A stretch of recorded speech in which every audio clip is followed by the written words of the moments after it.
میں نے یہ نکاح صرف مجبوری میں کیا ہے، اور اگر تم اس کا ناجائز فائدہ اٹھانے کی ذرا سی بھی کوشش کی تو مجھ سے برا کوئی نہیں ہوگا۔ اور ایک بات میں واضح کر دوں کہ تم صوفے پر سوگے اور میں بیڈ پر۔ وہ دلہن بن کر بھی لڑنے مرنے کو تیار تھی۔ حازم خاموشی کے ساتھ اس کی بکواس بڑے تحمل سے سن رہا تھا۔ وہ لڑکی دلہن بن کر بھی کاٹ کھانے کو دوڑ رہی تھی۔ فی الحال تو ایک بات واضح کر دوں میں کہ بیڈ میرا ہے تو پھر میں سوؤں گا بیڈ پر، تم نہیں۔ تم صوفے پر سوگی یا پھر زمین پر، جو جگہ تمہیں زیادہ اچھی لگے۔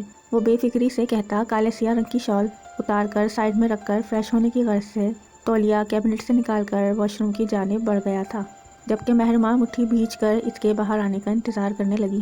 وہ 10 منٹ بعد باہر آیا تو مہرماں کو اپنا منتظر پایا تھا۔ اس نے سوالیہ نگاہوں سے مہرماں کے چہرے کی جانب دیکھا تو مہرماں نے اکڑ کر گردن اٹھا کر کہا، مسٹر حازم، یہ میرا گھر ہے اور یہ بیڈ بھی میرا ہے، تو میں بیڈ پر ہی سوؤں گی، تم زمین پر سوگے یا پھر صوفے پر۔ اس نے اپنا دلہن والا دوپٹہ جو انتہائی بھاری بھرکم تھا آہستگی سے ہاتھ کے ذریعے نکال کر ڈریسنگ ٹیبل پر رکھ دیا اور خود بیڈ پر چڑھ کر آلتی پالتی مار کر آرام سے تکیے پر سر رکھ کر سونے کی کوشش کرنے لگی، گویا حازم عباس کا کوئی وجود ہی نہ ہو۔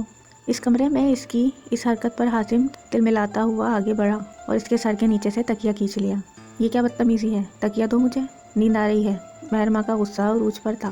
تکیے کو یوں اس کے سر کے نیچے سے کھینچ لینے پر حازم کی جانب وہ کسی شیرنی کی مانند غراتے ہوئے دیکھ کر بولی، یہ میرا ہے، تم جا کر اپنا دوسرا تکیہ لے کر آؤ۔ حازم نے بھی جیسے حساب برابر کیا تھا۔ مہرماں اس کی بات سن کر اٹھ کر بیٹھ گئی تھی۔ اس کو تو اس بات کی حیرانگی ہو رہی تھی کہ حازم کے اندر اتنی ہمت کہاں سے آ گئی تھی۔ تمہیں شرم نہیں آتی؟ میں تمہاری بیوی ہوں اور تم ایک تکیے کے لیے مجھ سے لڑ رہے ہو؟ مہرماں کی زبان یکایک پھسلی تھی۔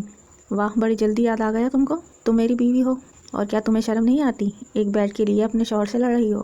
حازم نے بھی حساب برابر کیا تھا۔ مہرماں نے ہاتھوں کی دونوں مٹھیاں آپس میں بھینچ لی تھیں۔ غم و غصے کی وجہ سے وہ حازم کی جانب دیکھ کر نظر پھیر لی تھی، جبکہ مقابل کے اوپر کوئی اثر نہیں ہوا تھا۔ وہ بڑی ڈٹائی سمیت تکیہ لے کر صوفے پر اچھالا تھا۔ اگر آپ یہ مکمل ناول سننا چاہتے ہیں تو پلیز اس ویڈیو کو لائک ضرور کیجیے گا اور چینل کو سبسکرائب ضرور کیجیے گا۔ اللہ حافظ۔